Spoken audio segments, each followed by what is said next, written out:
Hi, I'm Phil. Welcome to the 5th video in this series covering my Mounjaro weight loss journey, or Zepbound as you guys know it in America. I got some great feedback last week about how the slight tweaked version of the video is going, so we're going to carry on with that format now for the rest of the videos. That will be to cover all of February in this video, and then there'll be 2 more long videos covering all of March and April. That'll get us up to date and allow us to then move forward with weekly updates, and we'll see how that goes, and if you enjoy that, we'll carry that going forward.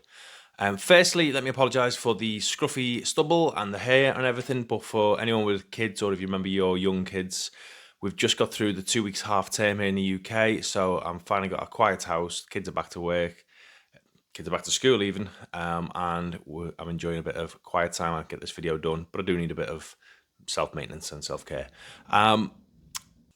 Also, I was told earlier this week via some nice constructive criticism that I do tend to waffle on a little bit at the beginning of these videos. And the first 10 minutes I could probably just do with cutting out, but I'm going to keep it in because it's the point of the video where I get to get myself across to you and you can get to know what I'm about a bit more. But also, I feel like it's only my 6th time on camera. I'm still learning how to do this, or what to do, or what works best. I'm still finding my feet. And I like to just use this to settle myself down for the rest of the video, and it then calms me down and I can start getting things across a little bit better to you guys. If you want to catch up on the previous videos, I'll leave a link in the description below, but there'll also be a link at the playlist at the end, which I'll put up and you can click on there and get through all the rest of the videos. But first of all, I just want to recap on a few things we said last week. Last week, I mentioned a lot you were watching from lots of different places. Still lots watching from the UK, USA, Australia, but seems to be getting more popular people from Australia as well. A few more comments there, but we also got some from South Africa joining us, Finland, Norway, Jersey, in the Channel Islands, to name a few. Welcome everyone. Please let's do that again if we could. As I said last week, it was fascinating to find out when I was talking to you all from around the world, not just the UK. But one funny thing that did come out of this was I had a couple of people who said they were struggling to understand me.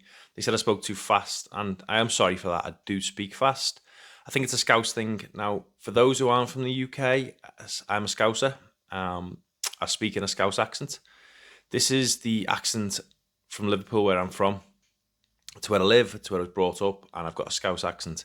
Most Scousers tend to speak quite fast. Even though the UK is fairly small, we've got a massive wide range of accents.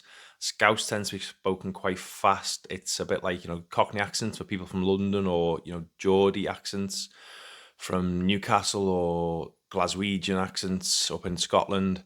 And we all tend to speak fairly quickly. For those struggling, I believe you can play the videos back at 0.5 speed. That might help you, or give the subtitles a try. I'm not sure how they'll fare with the Scouse accent, but good luck. Anyway, let's move on to the next section, which I really need some sort of name for, but it's basically the part where we're going to cover, things like side effects, tips, questions, answers, among other things. They're all from my own experience, or things we've been talking about in the comments and you've shared with me. And today we'll start with some news from America.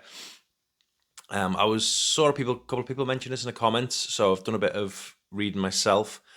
And that is Eli Lilly, a big pharmaceutical company in America, have been trialing a tablet weight loss drug, which they claim's on a par with Ozempic. Now, I've not took Ozempic, but I've seen a good few in the comments who have, and you've said you had pretty bad side effects for the most part with Ozempic. I'm hoping this tablet form will be Ozempic performance, but without the side effects. But who knows? Still in a trial period at the moment. What would you lot think about this if it was an option in the future? Would you prefer a daily tablet? As they say, it's going to be a daily tablet currently. That could change. Or would you prefer to stick to Mounjaro and the quick pen, the way that works? I personally don't mind the jab. I also prefer the thought of a weekly jab than a daily pill. I think, I've set a reminder for my jab to remind me to take me every Wednesday night just before bed.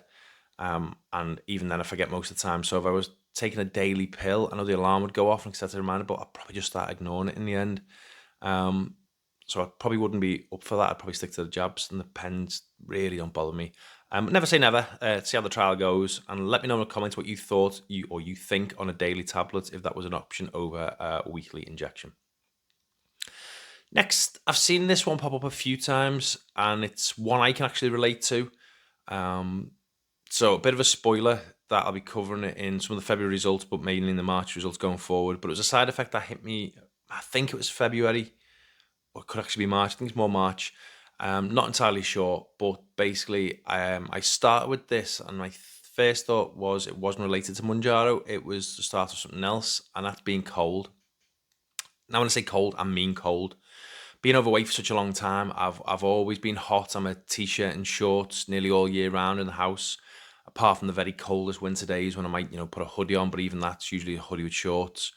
But I started to experience being really cold. Mainly cold hands was probably the first sign. And then, it just each day going on from being cold hands to just being cold, to the point where I probably need to put a hoodie on most days. And then it became to the point where I needed pants on. Instead of shorts, I was putting heating on way more than my partner, which was really unusual. She's always felt the cold.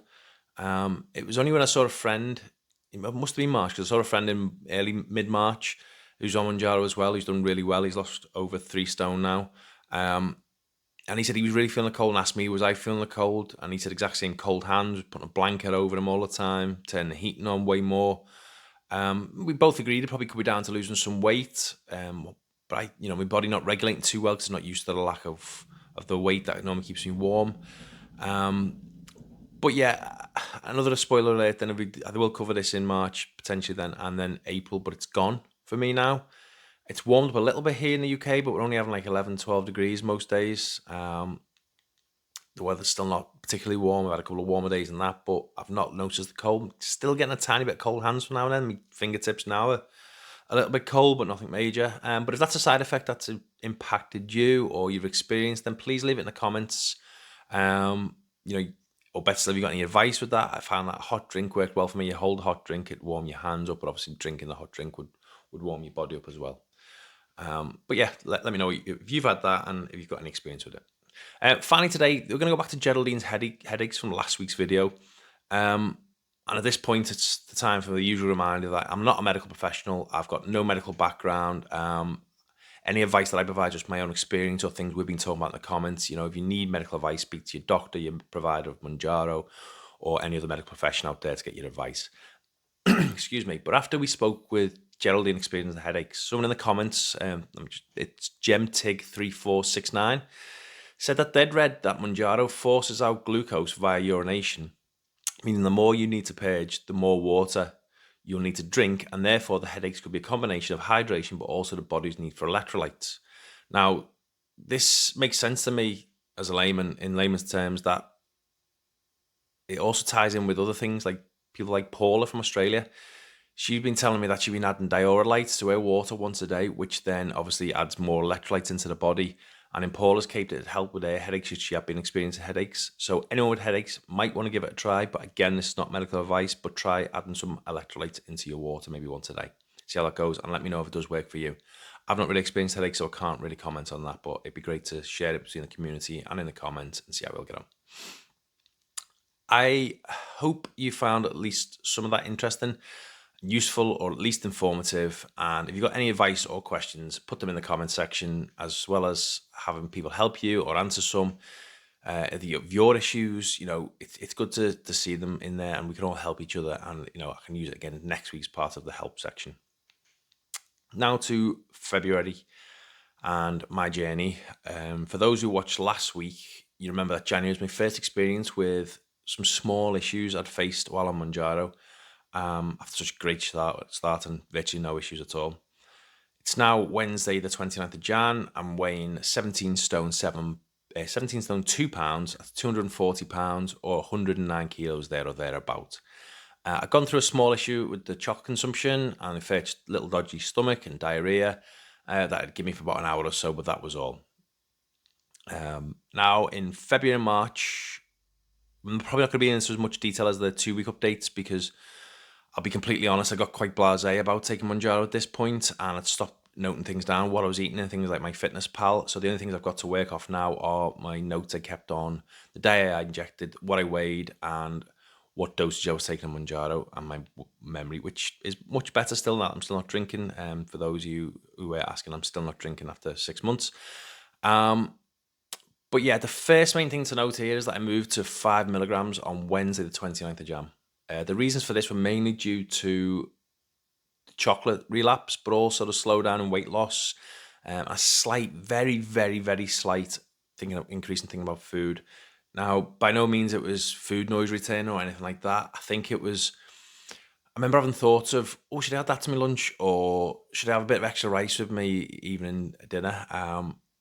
No was the answer every time, and it was only a passing thought, but I thought it was slowly creeping back in. And after speaking to my provider, they suggested I potentially go up to 5 mg, which, I did, because as I mentioned in the last week's video, there was the suggestion of doing half your dose. So half in the week would be 2.5 mg, and half would be 2.5 mg after that. That hadn't worked for me. But yeah, it's just, it was a time, I think my body was telling me it was time to move to 5 mg. The first day after 5 mg injection, so 30th of January, I got a pain in the back of my head. Now it was just here, and it was a tiny little spot. It wasn't uncomfortable, I could just feel it. It was nothing, it wasn't painful, so to speak. I just feel it. I was aware of it. No idea what it was. Water didn't get rid of it. It just faded after a few hours of waking up on the first full day. Remember, I take my injection just before I go to bed every Wednesday night, so this would have been Thursday morning. I mean, I'm probably talking absolute nonsense, but I wondered if it was part of the brain. Is that the part of the brain that's been affected by Mounjaro? But then I'm thinking, why didn't I have it with the 2.5 mg? And then someone mentioned yesterday, though, that 5 mg is the first time you double your dosage, and it's the only time you double your dosage on Mounjaro. And what I mean by that is you start on 2.5 mg, so that's your first introduction to your body. You then double your dose from 2.5 to 5 mg, and then your next increase goes to 7.5, so only a 2.5 increase, and then a 10, so again only a 2.5 mg increase. But yeah, let me know if in the comments if you had that, if you have had any weird sensation in the back right hand side of your brain after your injection. But apart from this, each day, the first week or so of February was great. Everything was back to normal. I felt my usual fantastic self on Mounjaro. I had lots of energy as usual. No desire to eat. Just eating the correct stuff at the right time to fuel my body. I don't remember even yawning at that point. I was thinking the 5 mg increases got rid of that. But that could just be down to me doing a decent job of, keeping my fuel topped up, keeping my food levels topped up, and eating the right things at the right time. Then around the second week, and I remember this because it coincided with Valentine's Day, and that's why I did it. I bought some more Guinness Zeros. I remember you mentioned that last week. I thought there might be some tie in where we're going with this. Things went a bit pear-shaped. It was Valentine's night. We had the usual romantic night disrupted by our kids, as a lot of you can probably relate to. Our eldest came down as we sat down to our Valentine's meal, which was a Marks and Spencer's meal deal, because we're so romantic now after being together all these years. And he demolished half of my meal, half of their meal, and then he went back to bed and settled. We put some rom-com. I generally can't even remember what the rom-com was now. I don't mind some rom-coms, but this one was awful. Can't even remember who was in it. And I enjoyed 3 or 4 Guinness Zeros, 440ml cans, alcohol-free Guinness. I can't remember if it was the next day or the following day after that. I was in our local store getting a few bits, and I picked up a large mint Aero again, and some chocolate biscuits and a cream egg. And I ate the cream egg in the car on the way home. And then when I got in, I ate the Aero in one sitting, which didn't last more than a minute or two. Most of the chocolate biscuits I ate that evening too. I ate them that evening, good 8-10 chocolate biscuits. And to quote Julia Roberts in Pretty Woman, big mistake. Big. Huge. This was about to be my first bout of bad side effects with Mounjaro. That night, I woke up in the middle of the night with a really bad stomach. Remember last time I said I had a slight uncomfortable stomach? This was a bad, really bad stomach pains. I couldn't sleep. They were that bad. I tried going to the toilet. I didn't need to go. I drank some water. That didn't help. After tossing and turning in pain for about an hour, I realised I had some Rennie, indigestion tablets in the cupboard downstairs. I took a couple and nothing happened for about 30, 45 minutes. And then at that point, I let out what can only be described, and if anyone's seen it, as the burp that Will Ferrell does in Elf. But without being too crude, it stunk. It was horrific. A very strange, pungent sulfur smell. It smelled it smelled like bad eggs.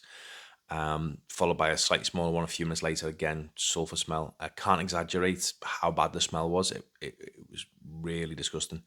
And then it resulted in the stomachache easing long enough for me to get back to sleep for a couple of hours until I woke and the whole thing rebuilt again, and I was in agony again. Another huge sulphury burp, and then a smaller one, and I finally getting back to sleep in the early hours. I woke the next day and everything appeared okay. I went off, I wrote it off as a one-off, something to do with the Marks Spencer's meal deal or the chicken, the veg, and the potatoes, not, quite relating to the chocolate at that point. The meal deal itself was just, chicken, veg, potatoes. So I should have maybe realised at that point it was the chocolates. Anyway, the rest of the week was good. I ate and drank as normal. Everything went back to normal. I was happy with the progress. The energy levels back up. I injected each Wednesday with nothing bar the small pain in the back of my head.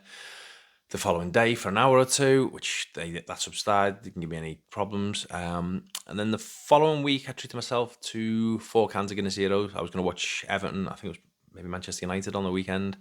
And the following day, I found myself being back in that same local store. That's not related. It doesn't make me go to the shop. I was just in the shop again, coincidence. I bought a Mounjaro again. I bought another large chocolate bar, roughly the same 140, 150 gram size. I think it might have been a Cadbury salted caramel or something like that. A pack of mixed chocolate biscuits again. And a 5-pack of cream eggs this time, of which I ate 3 in the car on the way home.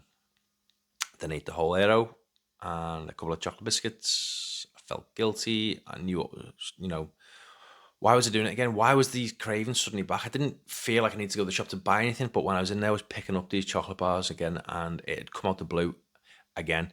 I hadn't felt like it for days and days and days, and all of a sudden, I picked up these chocolate bars for no reason again. I went to bed. I woke again in the middle of the night. This time, it was even worse than the first time. I hardly slept all night. I think it happened 2 or 3 times again. Severe stomach pain, severe sulfur burps. I got very little sleep that night, and I did finally fall asleep. I was basically calling myself every name under the sun in anger, more for the anger at why I'd done it, why I'd ate them. I didn't need them. I wasn't craving them. What was I doing with it? What was the reason why I was suddenly eating these again? The next day, obviously, I realised this time I hadn't had a Marks and Spencer meal deal, so it couldn't have been that. What did I have? It was the chocolate. Obviously, it was the chocolate. I also started to relate that both times I'd had no cravings, no wishes, no wants for chocolate, and all of a sudden I was buying chocolate impulsively for no reason. And then I realised both times I'd had the Guinness Zeros the day or two before. Was there a link? This carries into March with even more chocolate failings, more side effects, and another dosage change. So make sure you watch that one, because that's when it gets to probably the worst point for cravings and chocolates. Again, I say craving, I wasn't really having cravings. But anyway, yeah, that was my February result. Again, not as much in depth as the 1 and 2 week updates, because I didn't have the data to go off. Sorry, unfortunately. I hope, though, it's give you some insight into where it's starting to decline for me and where I'm getting to for March and April, which will get us up to date, because, they're both not great months either. But anyway, what did it do to my weight in February? If you remember, I said on the 29th of January, I was weighing 17 stone, 2 pounds, 240 pounds, or roughly 109 kilos. Well, on Wednesday, the 26th of February, when I weighed 16 stone, 12, or 236 pounds, or 107 kilos, roughly. So despite my 2 run-ins with chocolate, despite the 2 bad nights with sleep, despite the sulfur burps, which were painful for the stomach, and, the cold potentially might have hit at this point as well, I'd managed to lose £4 or 1.8 kilos roughly. Again, I should mention at this point, I'm doing no exercise. I'm on 5 milligrams, and it's just the jab and food intake at this point that's maintaining my weight loss. So, a good result, all things considering, £1 off a week roughly. So I can't be unhappy with that, and it's still going in the right direction. Next video, as mentioned, I'll cover the whole of March. Things do hit the worst. They have done for me so far, Mounjaro, in my slide in the wrong direction. When it comes to food, side effects, results, plus my Guinness Zero theory comes to fruition. And I think it's proven right. And someone in the comments just this morning had maybe answered why Guinness Zero is having an impact on me. not saying it's going to have an impact on everyone, and it mightn't even be right, but they have got a good theory, and I kind of tend to agree with it.